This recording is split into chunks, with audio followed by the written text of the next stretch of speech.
Hey, everybody. Welcome to actually continuance of the last study that got chopped off because the broadcast cut off. And so, what we're going to do is really finish up that study, which is kind of good that we separated it because it was already a lot to go through biblically. And what I was going to do was reference really this book to kind of give some historical kind of background. It's called American Leviathan, and it was just released late last year. But so much of the material that I have been going through for the last 20 years has covered all of this kind of stuff. And in doing the homework in the background and looking at all this stuff, I was kind of blown away to see something so concise in things that I have been studying for many years. And so I think it's cool if this book has come out because it would kind of consolidate some of the thoughts and concerns that I've had. America was set up to be an escape, an exodus from the medieval oppressive powers of Romanism and the popery, in which there was this grip of monopoly in all of Europe. Obviously, we all know that that's kind of what happened. And also, there is a parallel of the United States, if you want to look just in a biblical parallel, as to the Canaan land in regards to there is the destruction, the wiping out of the natives to establish this land of God's people, so to speak. And so you kind of had a 2.0 of this whole thing. And really, if you look at the state constitutions at the time before there was a federal constitution, the state constitutions were quoting Deuteronomy. If you want to look into the doctrine of discovery, and there was a great battle between the Catholic idea of establishing a gospel dominion, and then there was the rival, Church of England and the Protestants, also from like the Lutherans and the Calvinists and the Church of England. You had a Protestant version of that, and that was looking to seize power in the world to establish a Christian dominion. And that is right around the time of pre-Reformation and Reformation, okay? United States was, quote, unquote, discovered. Many believe, such as I, that they knew about it ever since the first century and before. So this was a kind of a preserved land. And then so finally there was this seizing of global power for the purpose of for Christendom. And then you had the great competition between Catholicism and Protestantism, which I would call an apostate Protestantism. So what did you have? It's basically the Americas were seized by the Catholic Church, hence Latin America, except ultimately the Protestants prevailed in what we now call the United States of America. And so basically on the Western Hemisphere, pretty much it's all Catholic, except for fundamentally the United States. I'm not saying it's a Protestant nation, but it's built on Protestant principles, constitutional government. And the reason for this, hey, good to see you, Mike. And the reason for this is their ideas about original sin. The Protestants believed, unlike the Catholic Church, but even though Augustine taught it, the Catholic Church didn't embrace the idea that man by nature had a sinful nature, and they had the imputation of Adam's sin. Therefore, man needs a governing body of laws and a blind government, which there is no monopoly of power. That with absolute power comes absolute corruption of that power. And they saw that with the Roman Catholic world, and so in that period where you had the union of the Roman Empire and the Catholic Christendom Church joined together for a 1260-year partnership from 538 to 1798. Well, the Protestants were out there, these Protestant nations that were very economically different, very much into the rights of private citizens and the idea of private property, et cetera. This ran headlong into this medieval idea. in which the church should rule everything and everybody should be subject to the church. Well, Protestants believed that we were in a fallen world and that there should be certain provisions. Hence, it went with the idea of individual rights, private property, and kind of a blind application of law, that there was no exceptions to the law. And then there was a representative system, and they borrowed from portions of Roman government with democracy and some of the Greek ideas, but ultimately they modeled themselves after Persia. And they saw this new land, this new world, as a Persian expression of being released from European medieval Babylon. So this was the idea. And then to establish the kingdom of God, or sola scriptura, and this idea of a Protestant Reformation kind of a based nation that is also a place in which secularists can live, etc. You had this kind of conglomeration of saying basically you could not have a monarchy or a ecclesiastical power ruling over you. So you were given this whole idea that America is a Protestant republic, so to speak. And then this was the establishment of the United States of America. And then you had the whole idea that they're establishing a new Canaan land. So the doctrine of Native American removal had to do with this, and to establish the sense of the rights of Christendom in the world. Now, this is just fundamental. This is not like a theory. This is all in the books. This is in the record books, etc. So what also happened is that the United States of America, from right around the late to mid 1700s, becomes a headquarters, a catalyst for the gospel going to the rest of the world. What's fascinating is that prophecy in Daniel Revelation of the 1260-year union of the Roman Catholic Empire along with an apostate Christianity, 538, that ends in 1798. And then you had the world stage had to acknowledge this new Christianized lamb-like power that basically rose up from a concept of seizing the land and establishing Christendom in a Protestant version.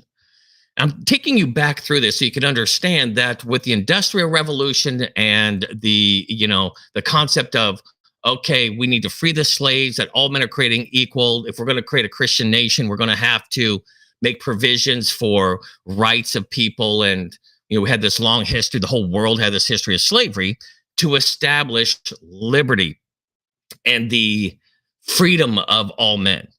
And so this was the idea of the Americas, and it was a very Protestant dominion idea.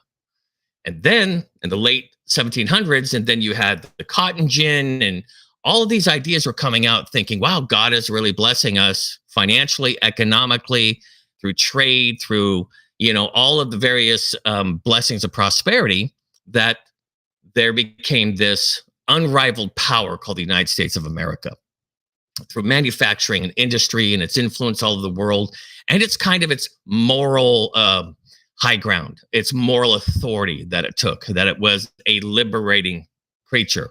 In the Bible, of course, we reference the Ret-em, the wild buffalo beast that is depicted in Scripture as a liberator of God's people, and then also becomes a persecuting power later on.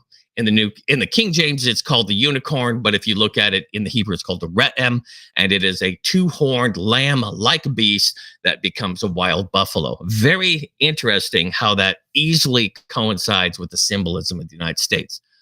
But that rises up at the right time, right at the time in which Daniel says that there is a change in the ministration of Christ. He moves into a high priestly ministration of the Holy of Holies, where it's what's called the Moed Getz, the appointed, the end of time, an eschatological beginning, the time of the end. And so you basically had the papacy was a wounded beast.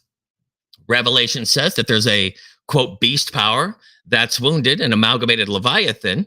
And then you have this lamb-like beast that seizes power. But what happens is that this wound becomes healed. And right around the healing of this, quote, papal, Romantic kind of power had to come from what basically happened from World War I. The whole reason for World War One, and this is kind of where I'm trying to get to here, is really the beginning of the healing of the wound of this papal Leviathan system. And by entering into that process, you're going to start to see the corruption of the lamb-like beast to enter into an image process. And that's what this part of the study was going to show you, and that's what we're going to get into. Fascinating that some of the records, are really in the archives of studying the history of America, especially at the beginning of the 20th century, where there's this idea that the United States is a world power. Before then, the United States didn't want to get involved in any affairs of Europe or the world. The only thing that the United States was interested in getting involved in is when its citizens were being captured in Tripoli and they were made slaves, and the United States is in the process of trying to free the world of slavery, including the 600,000 people that died in the Civil War. So there's a ideology, a political ideology that's theological. This is what I'm trying to get to. A theological political ideology took hold in the United States coming from Germany, coming from Prussia. We call it progressivism. This is where you get the ideas of socialism. This is where you get the ideas of communism. This is where you get the ideas of fascism. This is where it's a pseudo brand of medievalism in which they believe that the institutions of a government and its governmental order creates a perfection amongst the citizens, that only an institution can perfect citizens and be a vessel or an organic vessel in which God can express himself. This is the medieval belief. This is what the medievalists, this is what the Romanists, this is European medievalism fully believed in that, and that's what they went with for 1,260 years. United States never believed in that. They believed in the sovereignty of nations and etc. So, where did that change? World War I. If you really want to understand really the shift in which the United States has begun its journey into being a image of the beast, we were hooked into this through what's called progressivism. And this is going to be hard to swallow for some people because some people really think that there's Christian value to progressivism because it has a pseudo quoting of the Bible, like a liberation theology, etc., very politicized, but it's a quasi Christianity that is very secular, very social. And you'll have a social justice gospel. You will also have this kind of idea that liberty is more of a metaphor for the kind of the striving, the struggles of a social society that is ultimately progressing, this is progressivism, to perfection. And that there are elite people that are in the know, that are enlightened, that are illuminated, the Illuminatos, the illuminated ones, that these elite ones know how to guide the masses of people into the state of perfection. And so there's this whole kind of system of intellectuality, people in which they really believe that they hold the keys to a perfection of a society. But the only way to rope us as Americans into this is to engage us in a world war and then a dividing up of the world in which we call them the Paris peace talks, in which now America is now obligated, now through NATO and various other things, and the CIA saying that we have to have our fingers in the pie everywhere in the world, which is not true. But it's the idea of then we are now invested and committed into this world community, and hence Babylon, a modern Babylon. This idea that there should be these few that rule all with this enlightened idea. Hey, good to meet you. So what I want to do, and as I said, this is part 2 of the last study. The last study was all scripture. Then I was going to quote a couple chapters from this book. So what I think I'm just going to do now, just understand this is part 2 of the last study. And these are the references from a book that I really want to get into the historical reality of this. A lot of people don't understand that the American Constitution had this idea of protecting individualism. And here's the difference. This is what made this nation so unique. Do you know what it is? In medievalism, they believe that the powers, the governmental powers, is what gives you rights. the Constitution, the Declaration of Independence, and its amendments to the Constitution say that God has given you those rights. Those are inalienable rights. And you have the right to pursue God and liberty and your happiness. And so there's not to be that kind of governmental ideology that restricts you, telling you what your rights are. So the introduction of civil rights, the introduction that civil powers and civil justice and civil kind of liberties that you get are going to come from the government, not from God.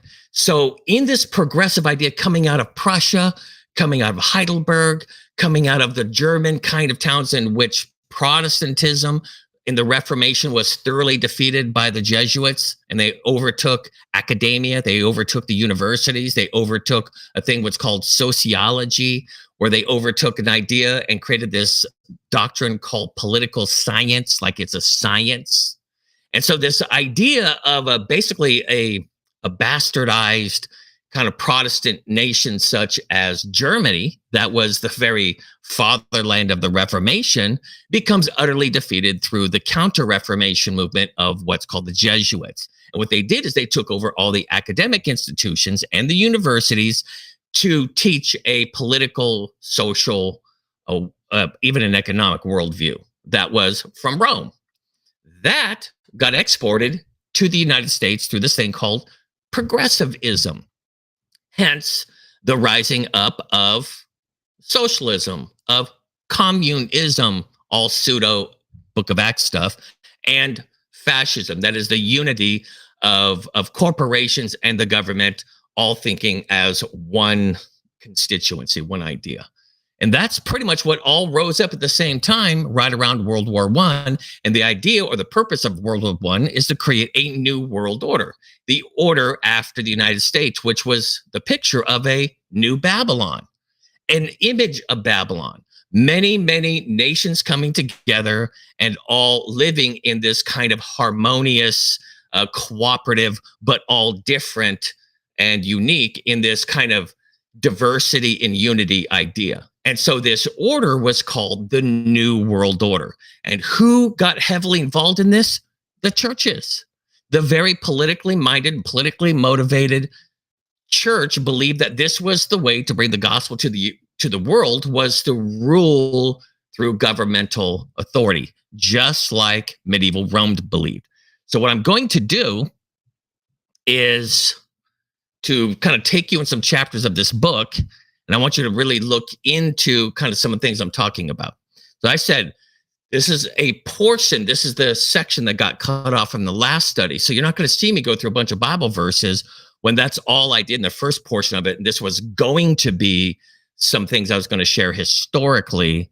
And so I don't want to disappoint you, but we're not going to be getting to Bible verses. This is just where it got cut off because the power got cut off in the last study. And these were the references, historical references. Let's take a look at it. This is chapter 8 of what book? Again, this one, American Leviathan. And I'm going to talk to you about how the United States of America has become it's the land-like beast of Revelation 13. It fits in time-wise, fits in through circumstantial evidence and the various kind of conditions in which surrounded the situation. You know, you had the wound at 1798, and then the emerging superpower of the United States of America. And then you have this kind of rise to power and its kind of religious undertones of this nation and the doctrine, the ideology that's now moved into this kind of global militaristic, political and economic kind of application. That is not what Protestantism was. We're not of this world. You know, we believe in Christ and its high priestly ministration, and this is a secular society that we live in, et cetera. That's a Protestant view of things. But when America decided to get involved in World War I and get caught up in global affairs and to fall into the entanglement with Rome and the various kind of intrigue that happens with Rome, that was a deal with the devil. So what we're going to do is let's start looking through some portions of this, some historical stuff. It was a triumph of Prussian statism, which is progressivism, right? The quaint notions of limited government and separations of powers conquered, and the tired old ideas propounded by benighted wig-wearing men of the 18th century retired to the history books, while progressive statism took center stage. In other words, they're saying basically this Protestant idea is dead. Okay. And we're, quote, this was a quote, we are not bound to adhere to the doctrine. Excuse me while I turn the page here. Doctrines held by the signers of the Declaration of Independence. We are as free as they were to make and unmake governments. We are not here to worship men or government. This is what Woodrow Wilson said, the president of the United States. Progressivism was an attack against the Constitution. Because it believed, and you'll see it as we kind of get along here, is they believe the Prussian progressive idea that's very Hegelian, this Hegelian dialectic that believes that Plato also believed that the governments are the expression of God. They are God on earth. The state is to be worshipped as an image of God and itself the voice of God, literally. And you're thinking, this is horrible. This cannot be true. But that was medievalism, whether you know it or not. That was the essence of medievalism. So these ideas looked all new and fresh because, well, you had the United States ruling for a period of time, and it was basically these European political ideology, and these academics were teaching Prussian political ideology through Jesuits here in the United States.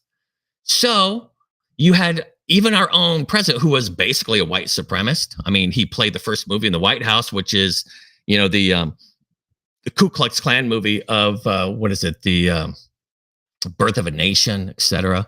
I mean, gotta say the KKK was the militaristic arm of the Democratic Party. I could show you pictures all day long that when you voted on a ticket for a vote, Democrat says white supremacists, and the Republican says make America great.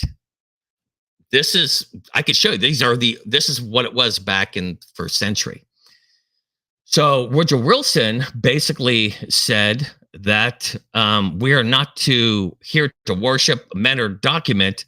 We should be able to make and unmake governments, and the change in the Declaration. Wilson declared, the new Enlightenment had begun, and by the power of the state, progress would be made. So, quote, the idea is that progressivism, or this thing that was inhibiting progress, was this thing about the inalienable rights of men by God. And you're going to see as we go along with the study that progressives believed not just the Constitution was a inhibition or inhibited our ability to progress to this kind of perfection of society, this moral perfection of society. They believed that not just the Constitution itself, but governments were these living organic objects in which God is expressing himself, that the limit of the Constitution, the Declaration of Independence, and the idea that men and women read the Bible and believed the law of God ruled men. They believed that was in opposition to the true enlightened expression of a living creator working through intellectual elites called progressives. You have to understand this was a very religious view that they had. In reality, progressive statism and its administrative state is a modern day Babylon. In the book of Genesis, the story is told in which people came together to build a great tower into the heavens that they might be like God. And you will see that this will be a perfectionistic doctrine that believes ideologically, politically, and in every sense of the word socially, that you could perfect your citizens through this organic process called progressivism. And through the work of their hands made by human intellect, they would achieve transcendent perfection. This is a perfectionistic view. The, quote, arrogance of the progressive statists was just as those at Babel. They raised their tower with the administrative. Hold on, let me see if I can.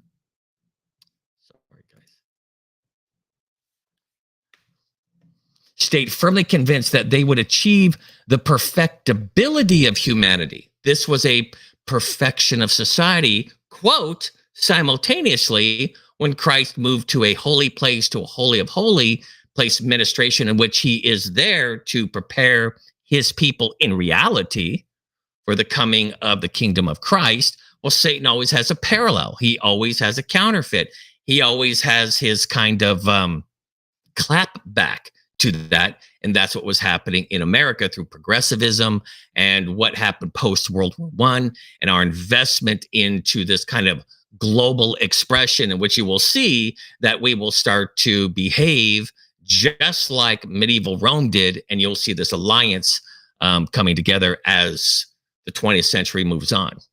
It says the new Babel is as doomed to disaster as the first, because times may change, centuries, millennia come and go, but one thing remains consistent through the ages: flawed and imperfect human nature.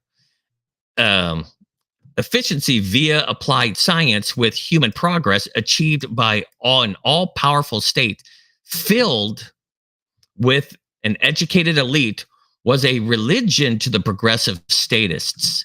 They actually believe that science is applied political science.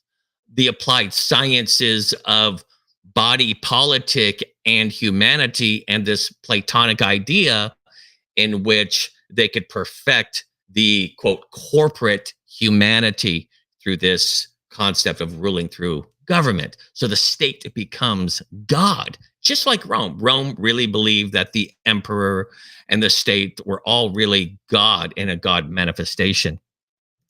So who in their arrogance decided that they were better, more intelligent, more advanced, immune to base and inherently flawed human nature, where others had failed, they would succeed? Progressives, the elite, the intellectuals that they fantasize themselves to be.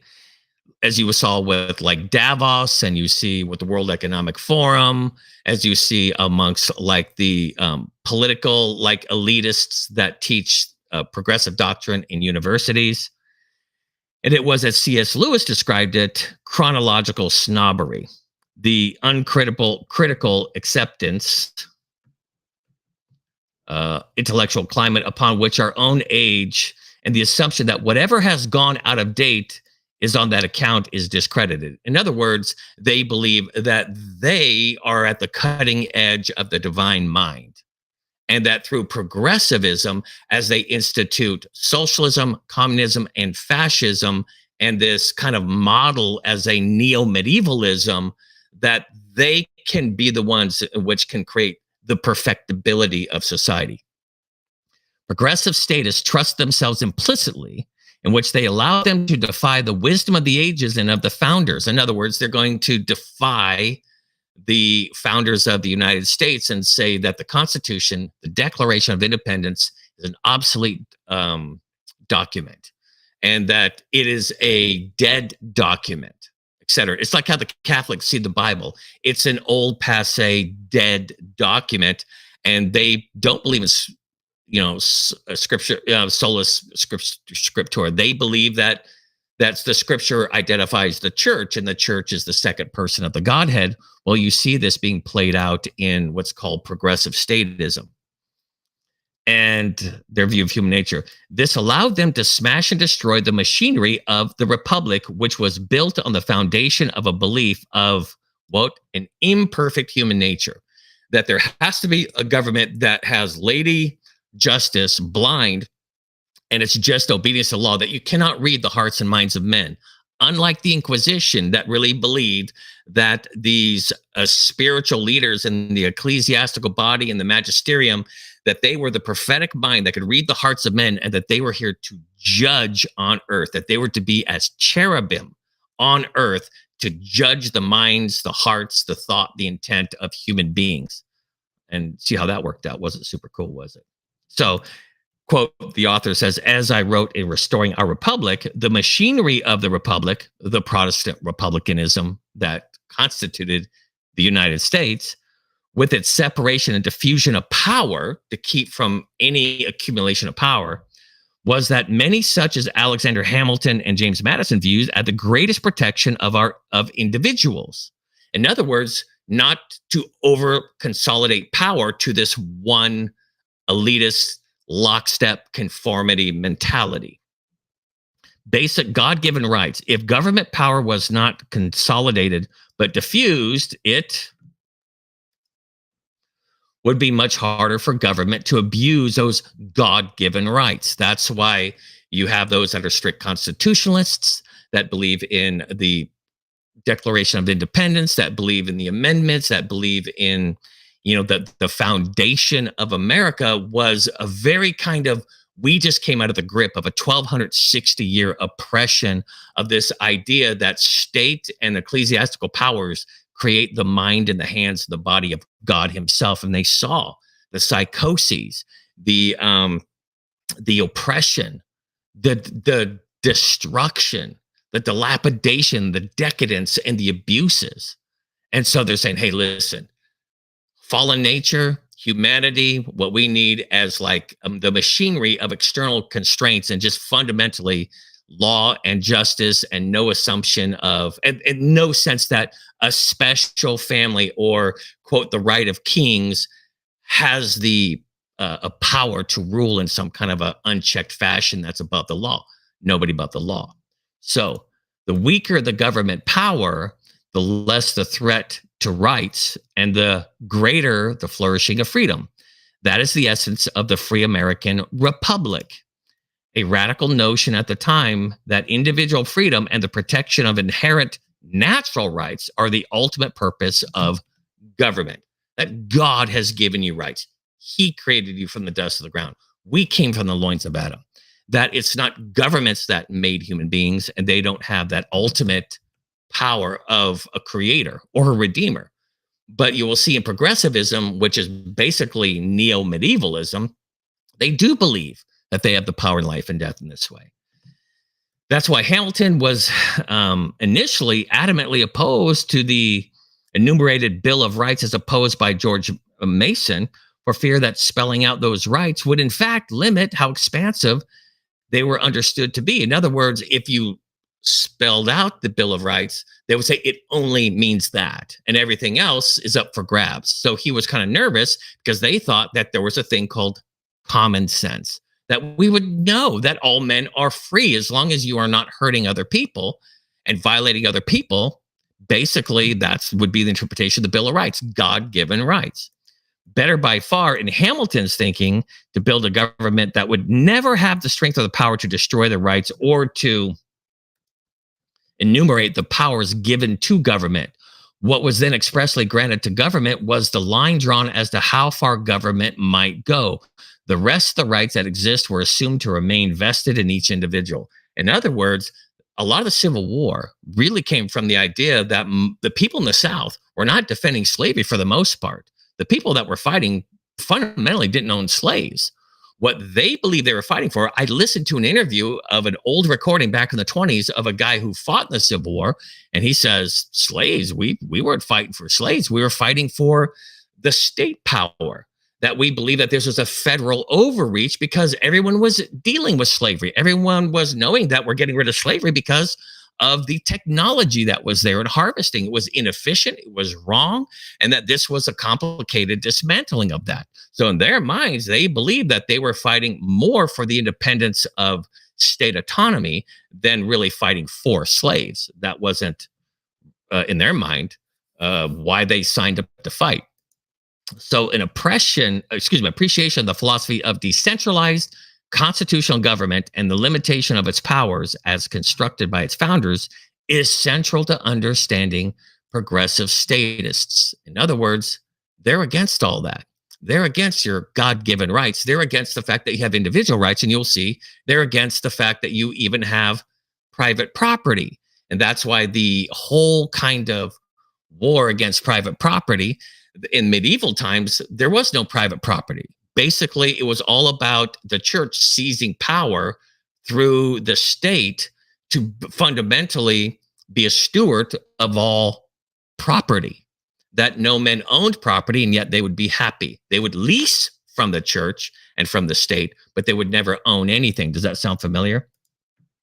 Not own anything and be happy. They loathed and despised the constitutional separation of powers because it limited their ability to consolidate power to supposedly accelerate the process of things. Hey, it's more efficient. And you saw that with Mussolini, and you saw that with Hitler, and you saw that with Stalin. You saw that with China. Anytime that you accept communism, socialism, and fascism, either or, it's really three heads of the same beast, is you get this idea of consolidated power so we could move efficiently. And in fact, in Wilson's mind, this World War I, progressive, developing the League of Nations, believed in the one world government, getting us, he's like absolutely excited at the fact that we're going to be in the First World War, and we're going to be invested in this kind of global hegemony.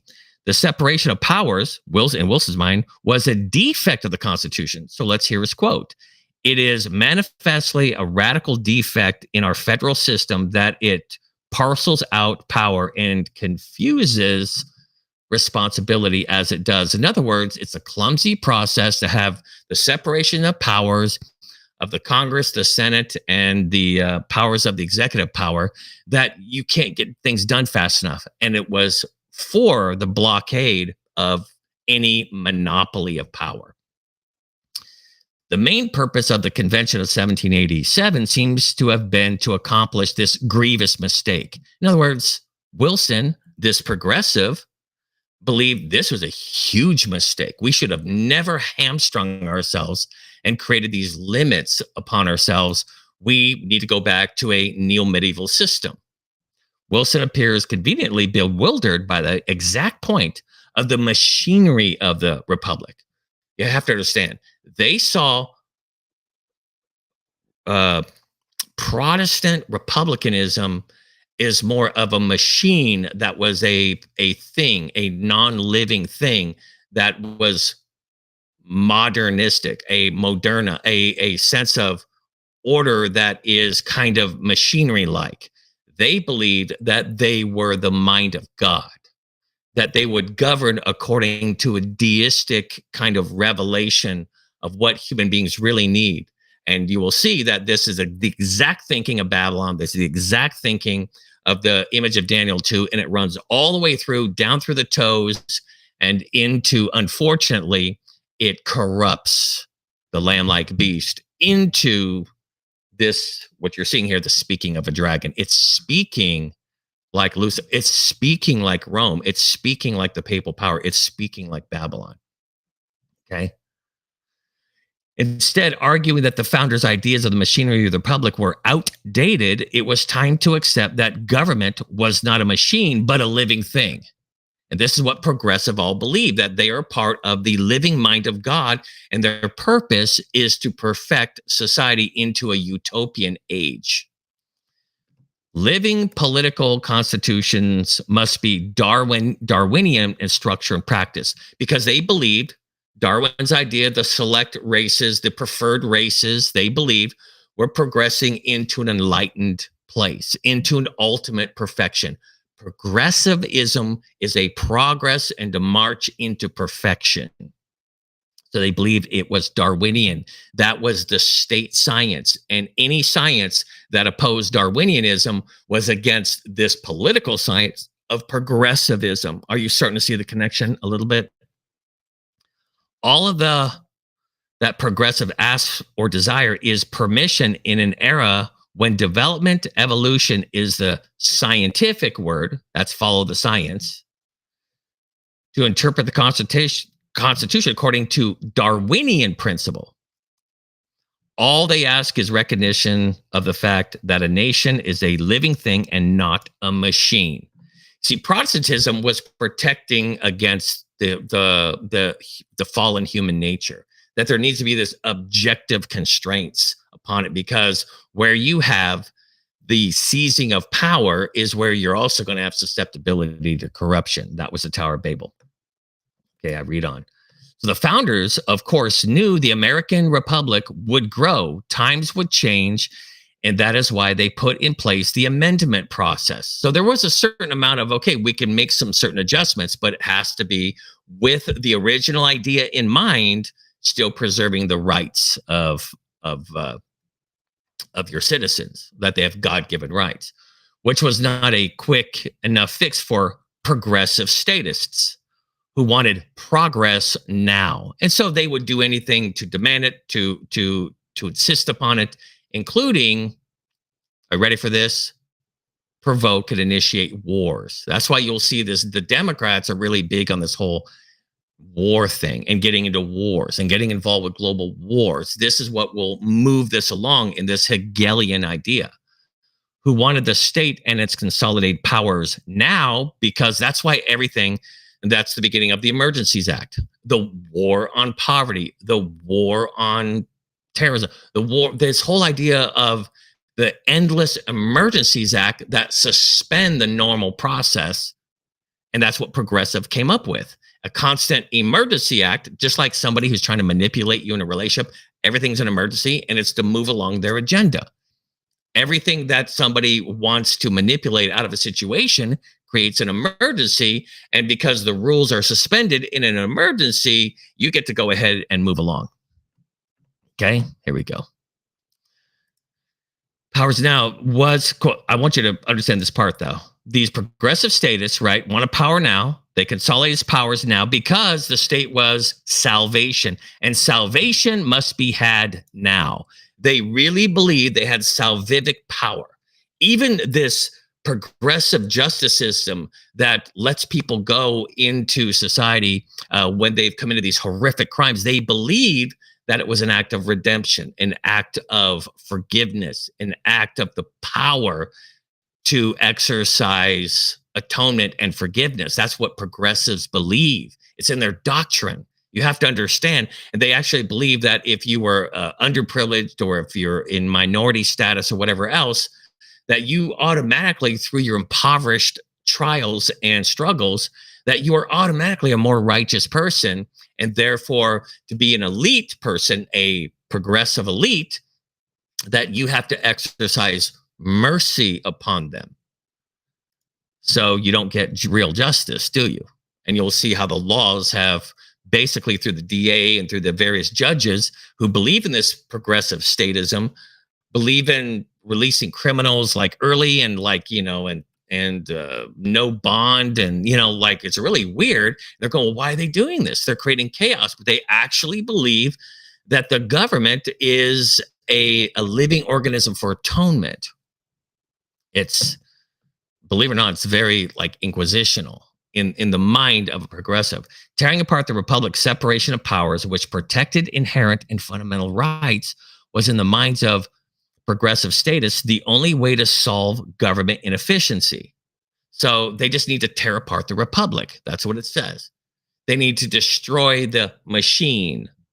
So when you hear the idea of rage against the machine, they're talking about the Protestant Republic machine, and that it's this idea that we're going to progress things along through revolution, through the Hegelian process, in which we could expedite everything through drama, through crisis, through writing, through all this other kind of stuff. David, people don't do that. That doesn't happen. You're crazy. Mm-hmm. Sure. So the only separation they were interested in, as clearly stated by Wilson, or Mr. World War I, Mr. Progressive, Mr. League of Nations himself, that America has to be the new world hegemony, and many other leading progressives, was the separation of administration from the accountability of politics. In other words, politicians should be immune from prosecution. Now, we just saw that with this whole Biden kind of forgiving of 8,000, whatever, that they shouldn't be touched. But of course, if their enemy who wants to go back to traditional Republic Protestantism, like Trump, for example, he should be prosecuted, but they're immune from it. And you just saw this take place right in front of your eyeballs, whether you like it or not, by progressives. Is it a shock? Shouldn't be. Because they trusted themselves and were motivated by a quasi-religious belief in efficiency.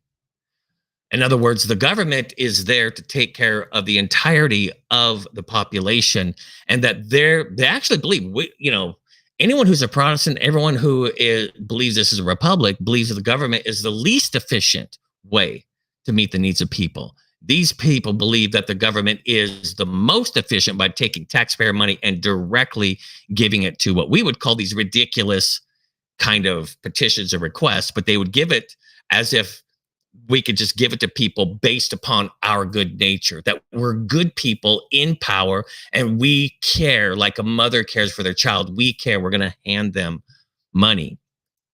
So all barriers had to be removed to put us on the efficient path to progress. In other words, that's why you get in progressives, they go lockstep. There's no room for dissent. You can even see in the Progressive Party now, like JFK Jr. or RFK Jr., excuse me, or Tulsi Gabbard or whoever else, if they come out of lockstep, even Bernie Sanders, they will be thoroughly punished. There's no free thinking there. Yet the path to efficiency flowing out of a powerful state is actually a path to statism and ultimately authoritarianism. Any shock? See, they love their authoritarianism, and then they will, of course, project authoritarianism on anyone who says, no, we got to go back to giving the people the power. Oh, that's authoritarianism. But in reality, progressivism, its whole purpose to make things efficient is authoritarian. So, central to all the various governmental philosophies and beliefs that revolve around a powerful state, like the image of Daniel 2, and that is the characteristic that runs all the way through, be it fascism, communism, and progressivism, lies the inescapable truth: once a nation and a people begin down a path of statism, in which the state is all, the ultimate conclusion is and must be and has to be authoritarianism. Man, I mean, this is literally the medievalist's wet dream. This is like the fantasy of what the Pope wanted for 1260 years. Well, this would be the ideal. Why? Because if one believes in the power of an administrative state filled with the enlightened and educated elite, right?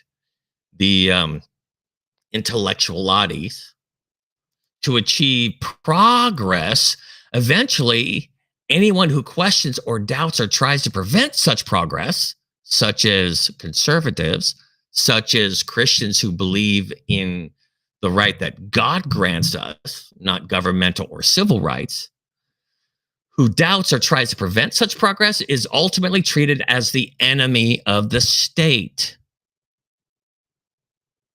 and of progress itself. Dissent ultimately cannot be tolerated. Cancel culture, the attack on the First Amendment, the right of free speech, free thought, free expression of those thoughts. Don't look further than COVID. You saw everything you needed to see.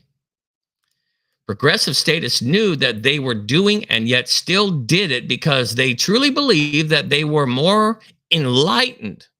That's why they talk to you like this, like you're a child, and it's like a parent talking to a little child that doesn't really like know anything. This is why they kind of have this timbre about the way they talk. Then the founders themselves. They hate the founders. They make you want to hate them too. You're supposed to listen to your university professor that really believes they're part of the intellectualities. To read the writings of the progressive statists at the turn of the 20th century, which is what I'm talking about, pre-World War I, and everything that got us involved in World War I to create this, quote, New World Order outcome. It's in all the literature, by the way. To read the rantings of arrogant, deluded madmen. And while dangerously naive about human nature, progressives at the turn of the 20th century must not be excused for their misguided and, okay, progressives at the turn of the 20th century must not be excused for their misguided and rampant enthusiasm for applied science in the hands of only a few. What am I trying to tell you? Do you notice how progressives talk, elitist progressives in government or they're at media or academics? They believe that each person, you can't call anyone an animal. You can't call anyone less than human, even if they've done the most atrocious act, because they believe that the spark of divinity is in every human being. So they believe in the original good nature of everyone, that everyone, their nature was not fallen, but enlightened, and that humanism is reaching down into the spark of the divinity that lies within each person. And that's what they're appealing to. They actually believe that, so they carry it out in their paradigm of the justice system, of the social services, of politics, of movie making, of any narrative, is this idea that every bad person doing a bad thing is a misunderstood angel. I wonder why we're all narcissists and sociopaths now. I wonder. This demonic Luciferian narrative kind of tumbling around in our head, congratulating ourselves in our original innocence. They were very clear about how they viewed human rights. This guy is so accurate. Like, I can literally, I'm not going to pull the camera around, but I can show you hundreds of books that I have here. It's not just, I have a bunch of books here. I have books here. I have hundreds of books. I used to have about 2,800 books. And I would study this stuff out for so many years. I think I'll never be able to really communicate this to Bible students. They don't want to hear it. They won't get it. And I love that I'm reading from a book, and I'm just going to read you a chapter, and tomorrow I'm going to read you the next chapter. It's just very concise, and the footnotes are there. Like, thank you. Okay. So, where are we here?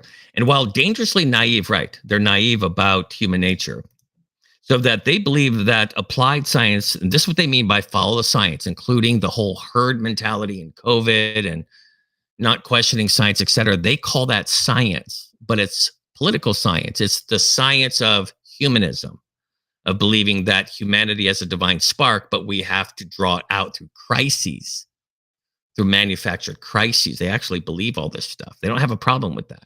You'll see it again as they kind of fight this King of the South, picture that kind of Trump is doing. He's kind of resetting everything back to the Constitution, and what you're going to get is the little horn power and the he-goat beast going to come at the United States like you wouldn't believe, in the hands of very few. They were very clear about how they viewed human rights. So let's look at it. The power of the state and where the balance of government should lie. That's why when you see a progressive majority, they absolutely have this one way of thinking. They were most assuredly committed to the idea of a massive regulatory state and a redistribution of property and income for social justice, in complete and total defiance of the founders. Social justice comes from liberation theology. It comes from the Catholic medieval system of how society should work and how society should be stewarded by the stewards of society, which is them, the Holy See, the illuminated ones, the ones with the eyes to see and a mouth to speak. That's how they describe it. They believe they should have the power to change times and laws, like Daniel chapter 7, verse, I think 25 says, and this power was a power that ruled, that had the eyes of a man and the mouth speaking great and audacious things. And that is the definition of this power. In short, in other words, you're getting medievalism 2.0. It's just called progressivism.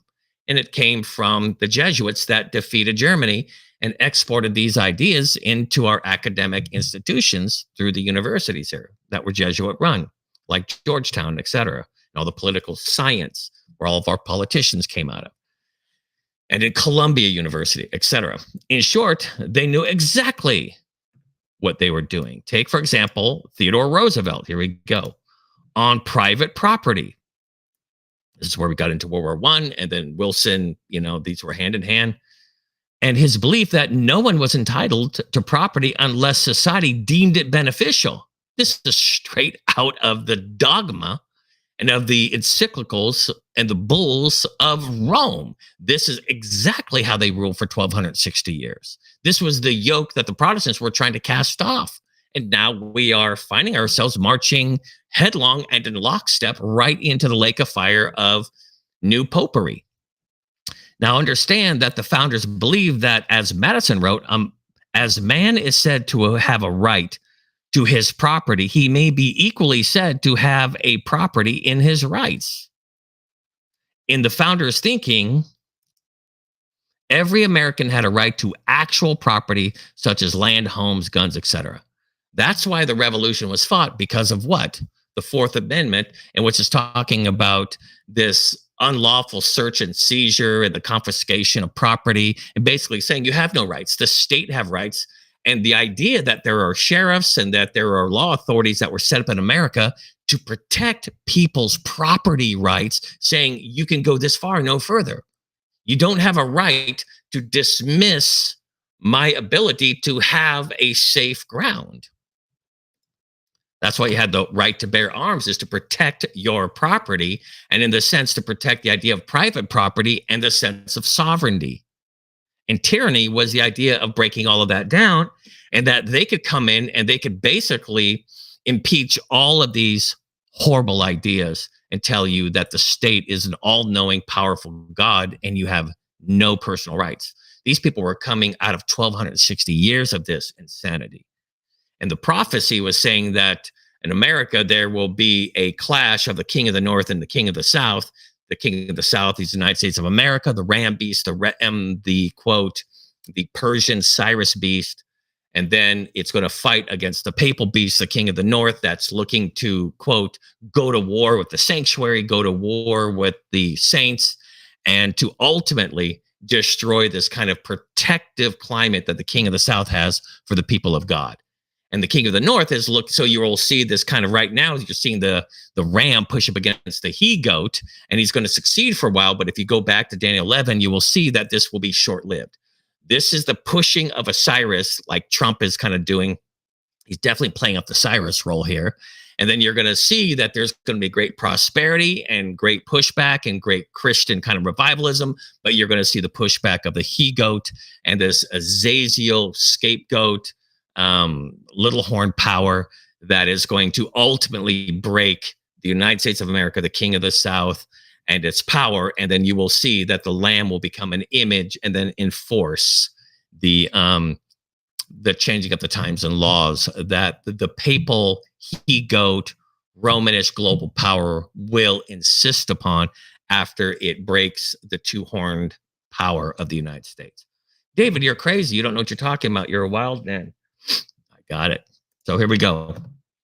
Yet, they also believe that the rights inherent to every individual, the right to life, liberty, conscious, intellectual ideas, speech, and the right to defend those rights were also property inherent to the individual. In other words, copyrights and right for your ideas to be protected, your creation, your inventions protected, that you should get residual and you should get a protection of that property, physical property, intellectual property, that none of that can be basically siphoned and sucked away by this kind of state ecclesiastical power that says, no, everything is ours, and everything that you have your way in your being in is by what we allow, the civil rights we give you.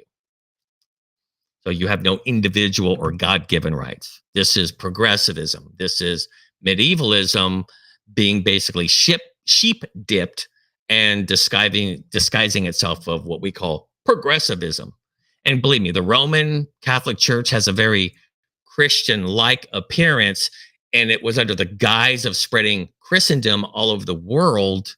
So of course it's going to have Christian features like you see in communism, socialism, and in fascism. You will see this kind of weird pseudo-Christianity, this new heaven and new earth kind of an idea of utopian and perfectionism of everyone, but it becomes what God identifies as a counterfeit and ultimate evil, like Satan was. He comes as a minister of light, an apostle of light, a minister of righteousness, but he's evil. He disguises himself. He kind of hides behind an image of who God is, but in reality, he has his own nefarious design. So those ideas and rights were sacrosanct. In other words, individual rights in a Protestant republic.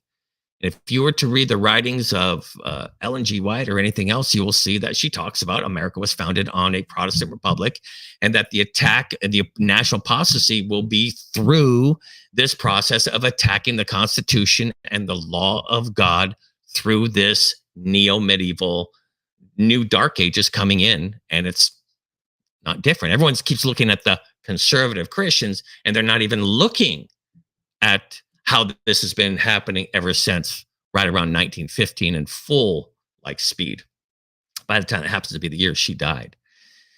Since they were endowed by a creator to his created that no earthly power had given and no earthly power could take away. In other words, men do not have the right to sit around in passing laws and in passing statutes and ordinances saying that we can rule over men, even if it's to the transgression of the law of God. And God says, no, if they are blood bought, born again, redeemed, and purchased of me, they follow me, and they will live as peaceably as possible. But once the state goes to war with God, they have to choose me. And any earthly power that attempted to take away those rights, as the British Empire sought to do, must ultimately be resisted by force. Furthermore, to fail to defend those rights was to demean and disgrace the creator who gave those rights. In other words, that's where you get the Second Amendment from. That this is incumbent upon you to defend this liberty. So let's see how much further we got to go in this. Well, we'll just keep going until. So Roosevelt, along with many of the leading progressives, did not view the concept of rights as the founders did. No matter how much you admire him and laud him, these progressives were medievalists. They were papists in disguise. He felt that an individual's rights for property to everything else must be subsumed for the greater good of society. Society was the greater God, and everyone had to submit to the greater purpose of society. Therefore, no one has any rights except those given to him by the state when considered beneficial for the advancement of the state and, of course, the perfection of society. Because these are the, quote, holders of the souls and the minds and the intent of men and women and individuals, that they believed that they were the stewards over the perfection of that society. Don't ever lose that understanding. For progressive statists, ultimately, rights to anything come from the state, from civil power. So all these Christians that are jumping up and down and fighting for civil rights and locking arms and joining protests for BLM or for the civil rights movement, you're being duped. You're a useful idiot. You are subscribing to a neo-medieval papal system that's disguised as progressive.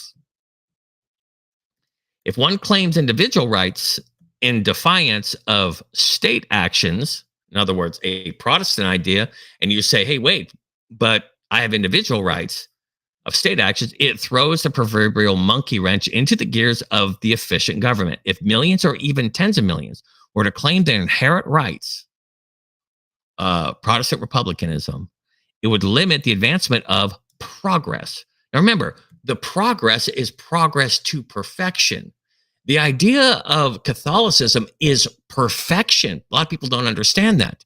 The whole idea of the Illuminati is the perfectibles, perfection.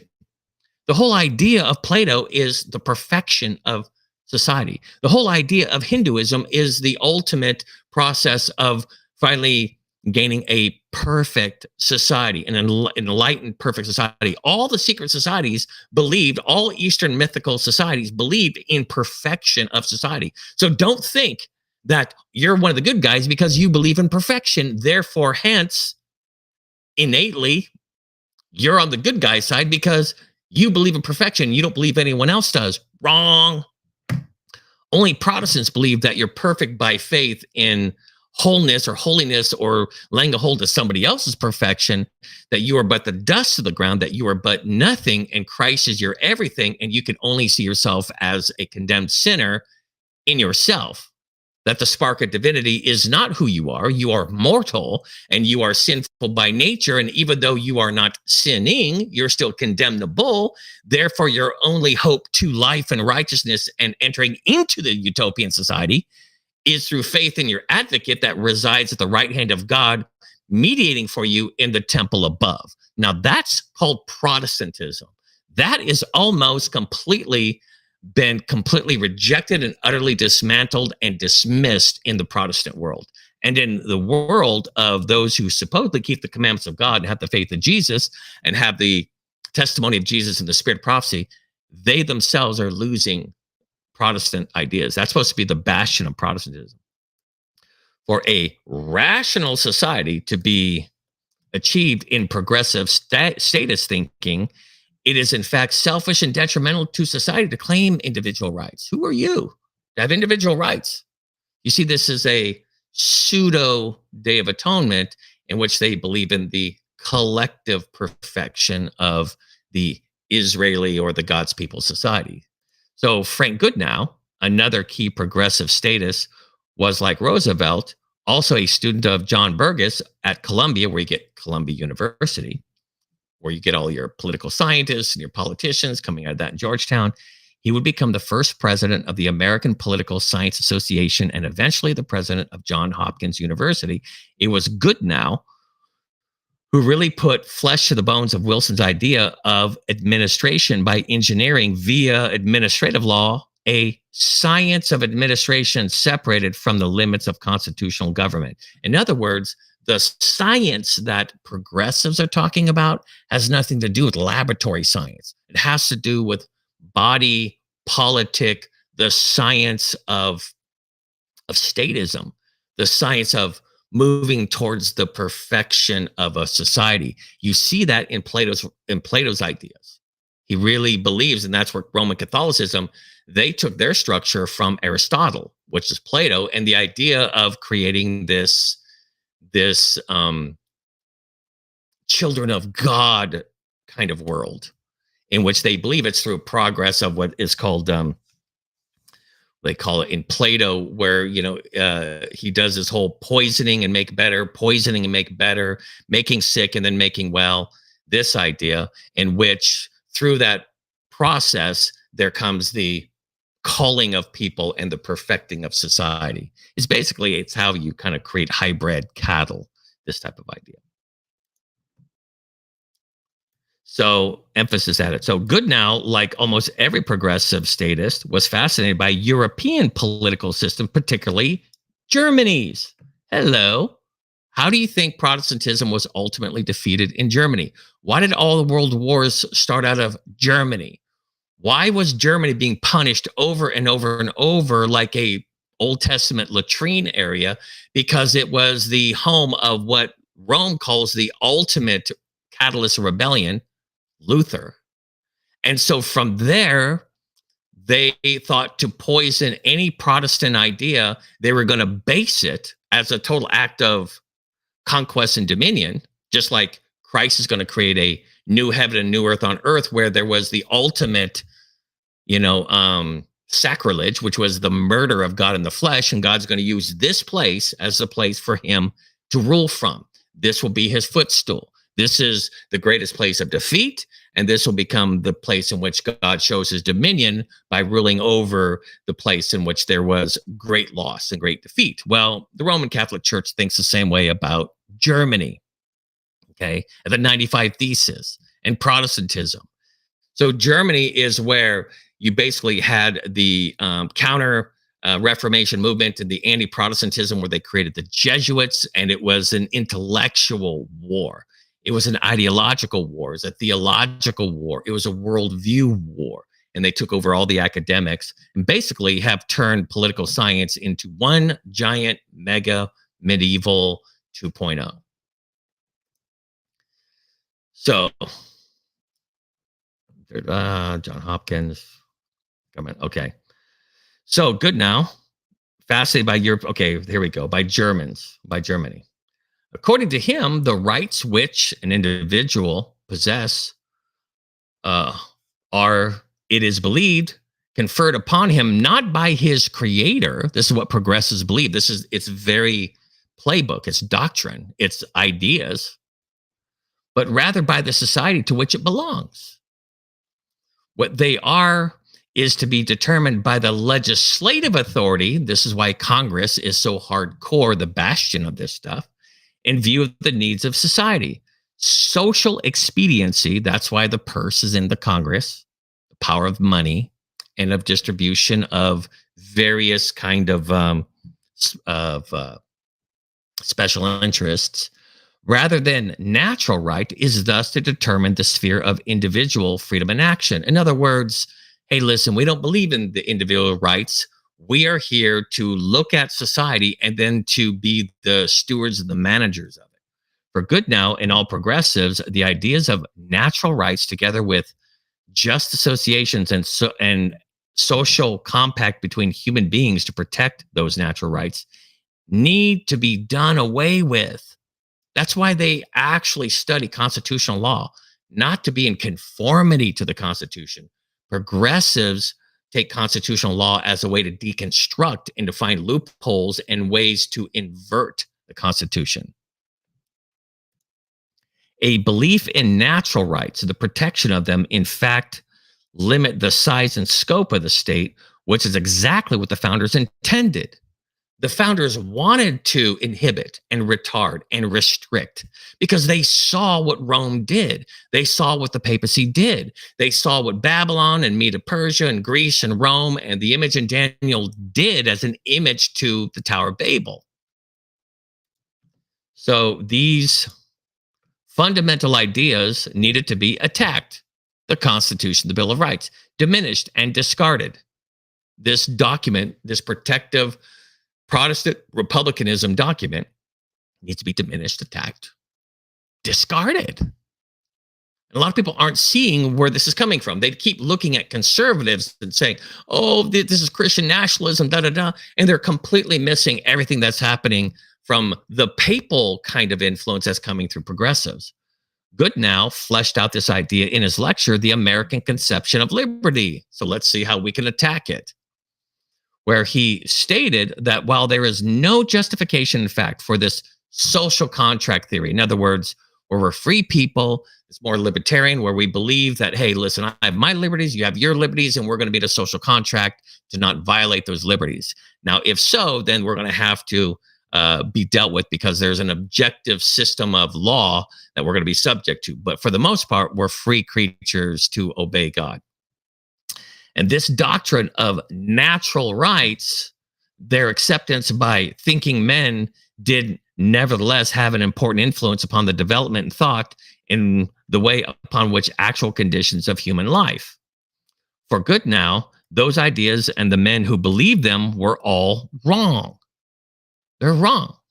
They don't have God-given rights. We're God. The state is God.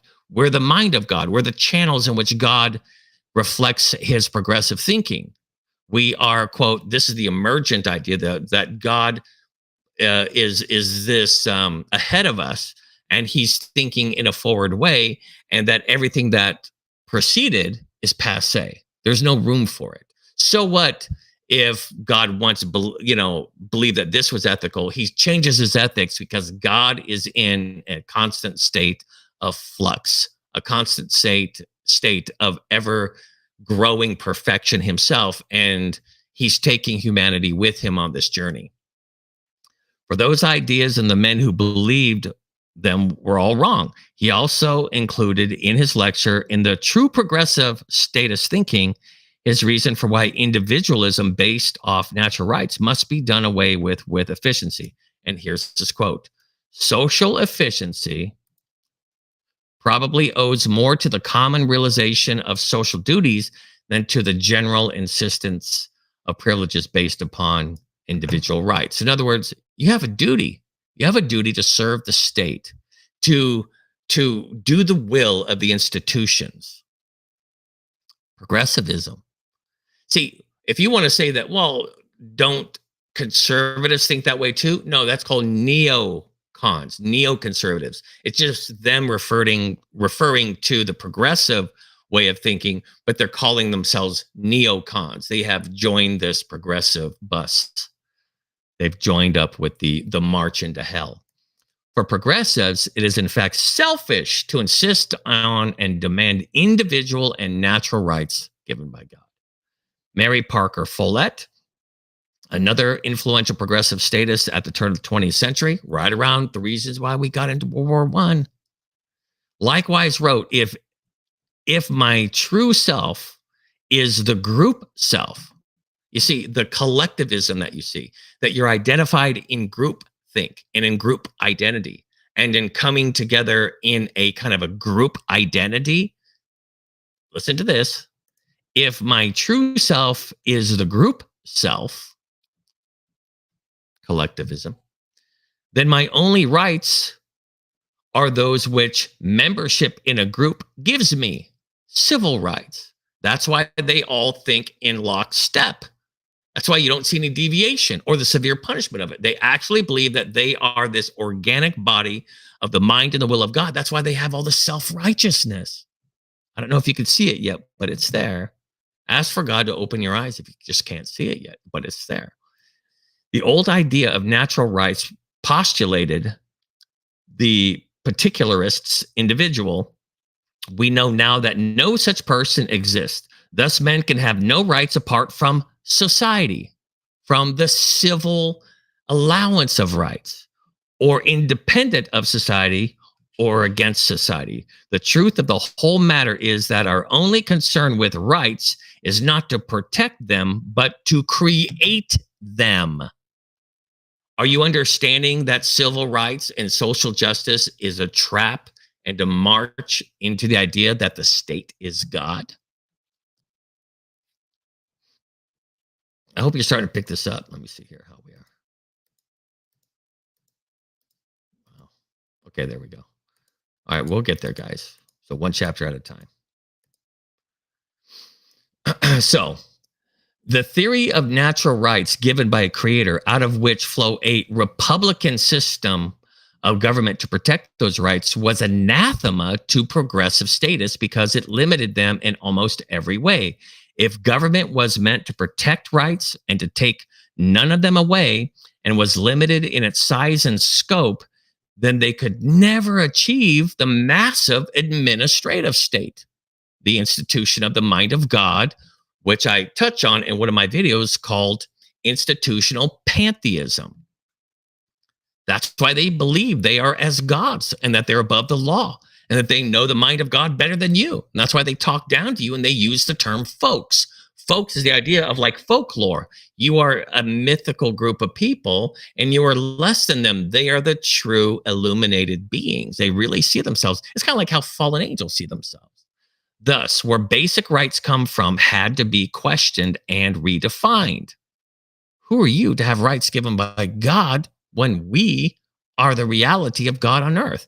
Very, very papal in thinking, very medieval. It cannot be stressed strong enough what a pivotal moment in American history and society this is. All of a sudden crops up socialism, communism, and fascism, and all of a sudden, out of nowhere, Rome has Vatican City. Out of nowhere, Rome has its power back.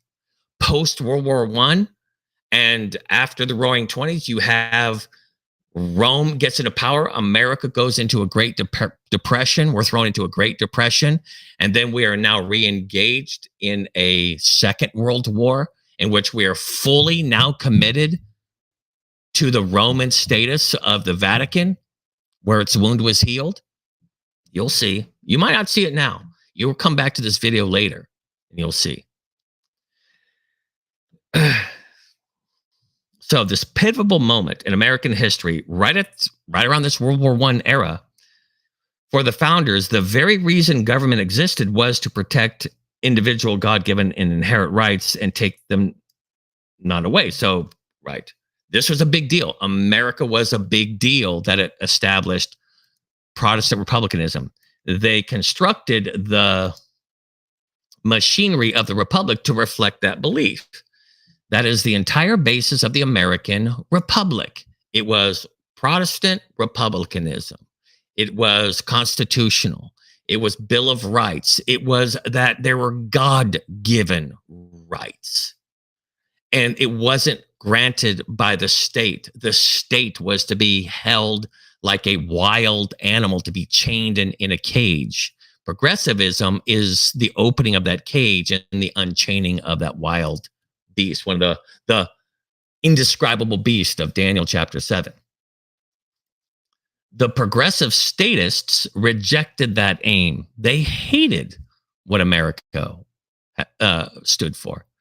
To have diffuse power to protect individual rights was an incredible obstacle to their goals. For them, the state was all a noble force, hence, like the Liz Warrens and the Nancy Pelosi's, the AOCs, they talk down to you because they are on a moral high ground. They're better. They're progressives. They are, by being a part of that body of politic, they believe that they are divinely enlightened. I don't know if you know that yet, but they are force guided by the elites to achieve progress and eventually the apotheosis of mankind. What is apotheosis? Divinization, apotheosis. Look up the word. Apotheosis is literally the infusion of divinity into human beings, in that they are the agents of making that happen in society. And so the purpose of progressivism is to create a super hyper ethical surveillance society that they can monitor everything, control everything, including your speech, your thinking, your way of life, narratives, your view of everything, that they know the ultimate way in which you should perceive everything and live and think. And it is a pseudo perfection, but in reality, it's an oppression. To achieve that, all must be subsumed by the state, including individual rights. That's the big enemy. The Constitution and the law of God, in which he is writing on your heart that you are a citizen of the kingdom of heaven. You are not under the authority of Babylon and under the statism of Babylon, the progressivism of the lion, the bear, the leopard, the indescribable beast, the 10-horned beast, the 7-headed beast, this amalgamated beast who's going to assert his, quote, pseudo-divine authority upon you. He can't help himself. And so the Protestant Republic was looking to be as a barrier against that. And you see a bunch of Christians in the pulpits completely going against Protestant republicanism, doing the bidding of the papal, medieval, Leviathan dragon power, and thinking that they're righteous in doing it.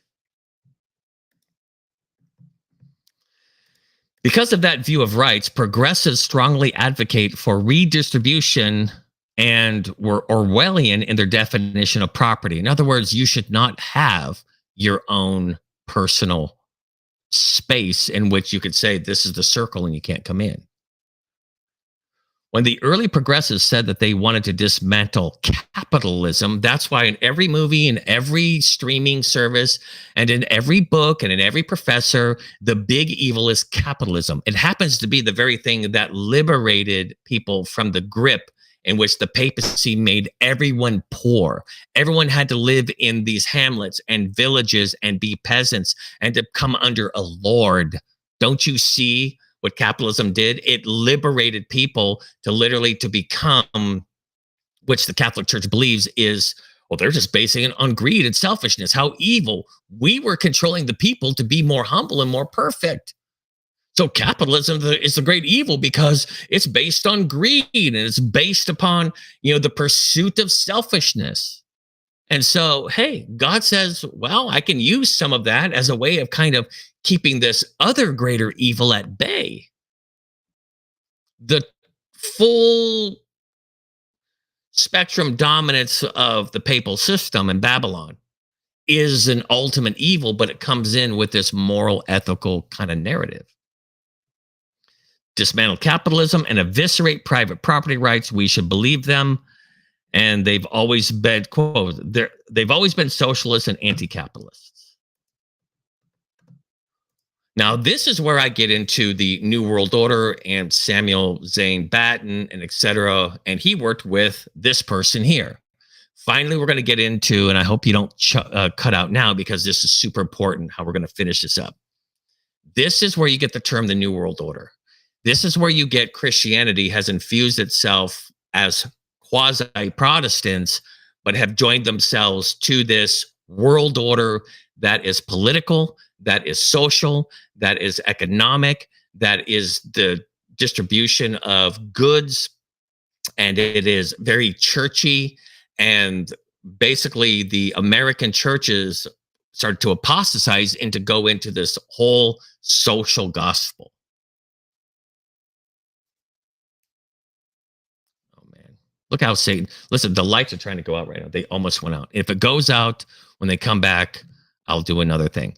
Walter Rauschenbusch, the father of the social gospel movement in America, argued that men must overcome their attachment to private property. Sounds like the World Economic Forum and all of its European Nazi socialist kind of globalism, and that private property rights should be removed as an obstacle to show social action. This is back in World War I.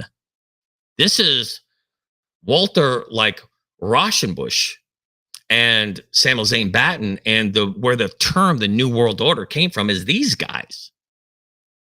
And for socializing property, Rauschenbusch was not shy about advocating Christian socialism as a means of achieving the kingdom of God on earth. There it is. There is the image to the medieval beast. And the social justice gospel started taking over in Protestantism and infusing itself into politics, legislation, and in administrative and academic circles. And I don't know why the Christians can't see it. They just can't see it for some reason. Rauschenbusch wrote in Christianizing the Social Order that property rights will have to be re-socialized. You see what you see this everywhere in socialism. This is where they kind of do this whole like property reformation, and they confiscate all property, then they redistribute it to bring them into accordance with their actual moral relations. But the plain path of justice and good sense is blocked by our property rights brought down from a different past. In other words, you shouldn't own private property, and the church should redistribute property as per its compassion. And it's for advocacy, and it's for its good ethics and good compassionate morals.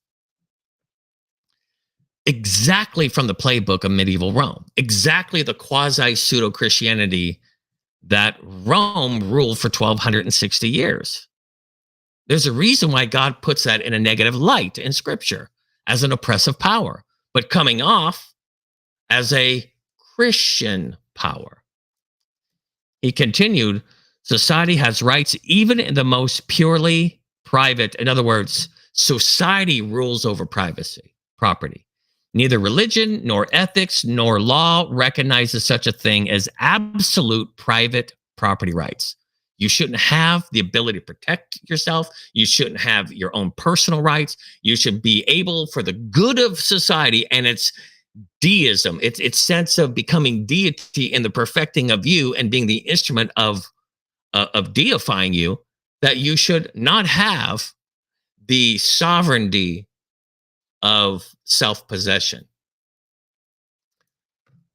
The whole institution of private property exists because it was for the public good, and that it shall exist.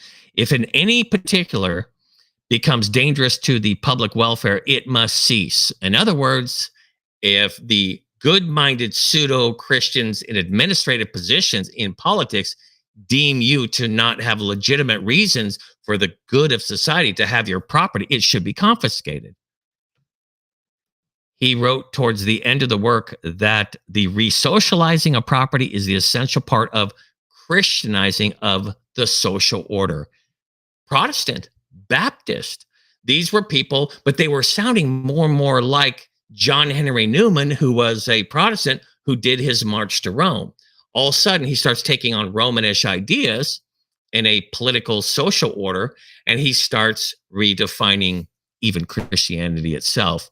And it all sounds, they get very enthusiastic by these kind of social order ideas, which young people are very susceptible to. And I saw it. I saw it during BLM. I saw it during COVID. I saw it during all this stuff. And they just turned over into these really kind of these, like it's like a hidden Catholicism that's in the heart of all men. As long as it's advertised right, I guess all men have Rome inside of their hearts. As was common among all progressive statists who embraced Hegel's historicism and the idea that the state is the march of God on earth. That is Friedrich Hegel, where you get the Hegelian dialectic, who was the guy who observed the French Revolution and said, this is God's will on earth. And so all progressives believe that the whole world should become one giant French Revolution. And I happen to know that the book called The Great Controversy, written in the 1800s, says that the great time of trouble for Christianity is when the whole world becomes the French Revolution, brought on by this progressive statism that nobody seems to understand its nefarious and evil Romanish beast power Leviathan that it is. We're not detecting it, we're not discerning it. Rauschenbusch believed that everything must be subservient to the state and the society that flowed from the almighty state. He's a Protestant, but he's speaking exactly like a Roman Catholic apologist in medieval times. This is exactly the language. He just doesn't know he's being Roman Catholic.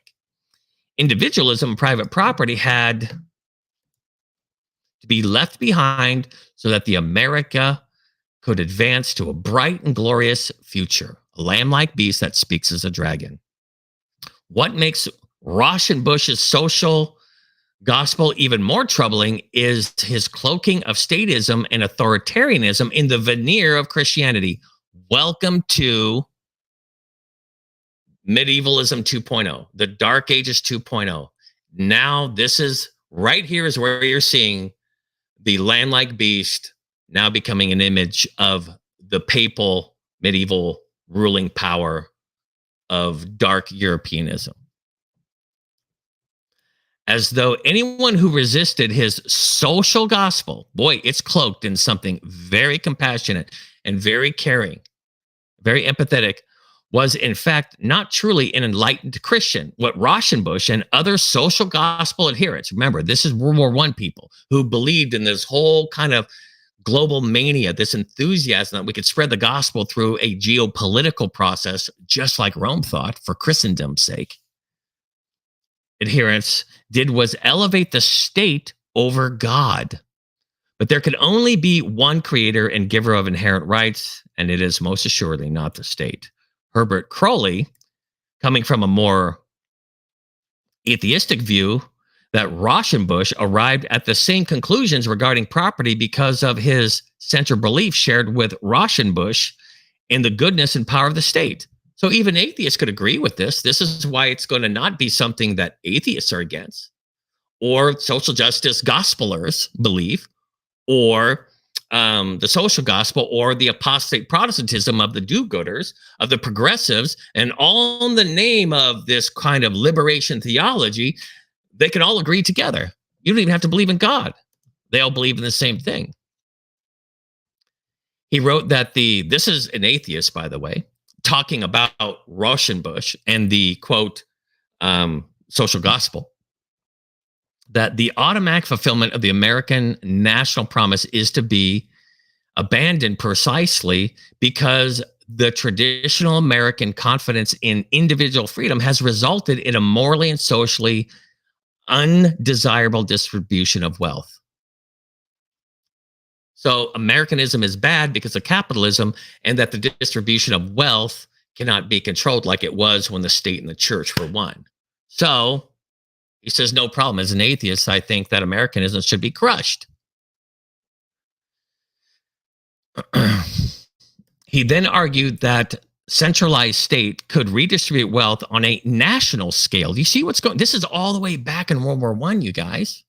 Why do you think we end up with the Fed and the printing of money and Federal Reserve and everything else? And what happened World War I and post was the march of making ourselves the image of the beast.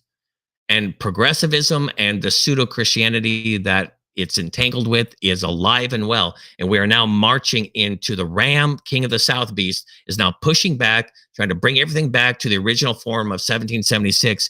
And you are going to see progressivism, and you're going to see this neo medievalism and old popery all joined together to defeat this, quote, American founders of Republican Protestantism.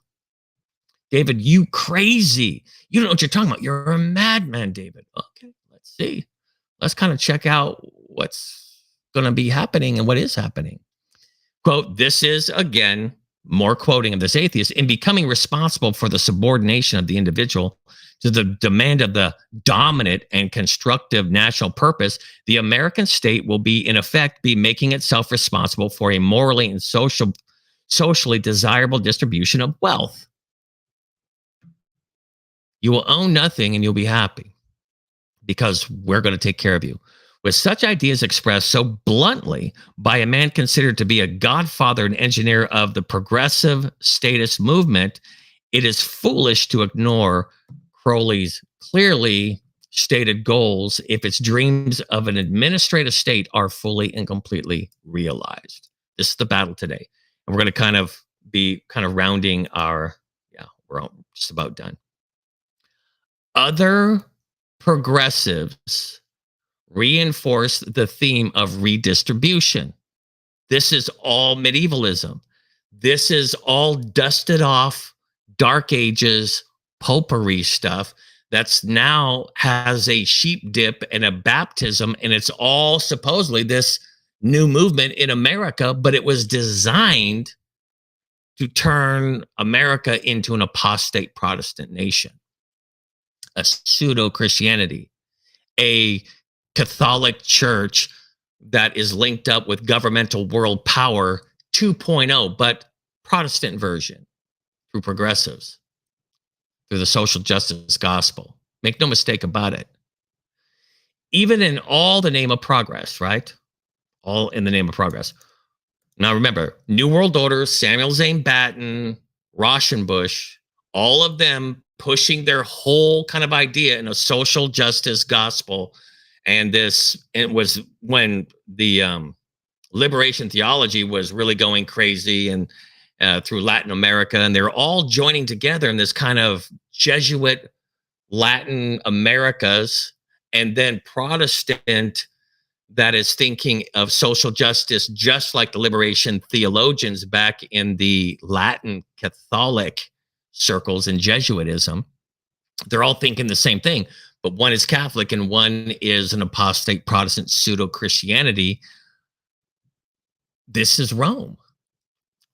So Rauschenbusch even wanted to eliminate free markets and create a fraternal democracy that shared all property in common. In other words, this kind of social democracy, democratic socialism that had this Christian kind of image to it.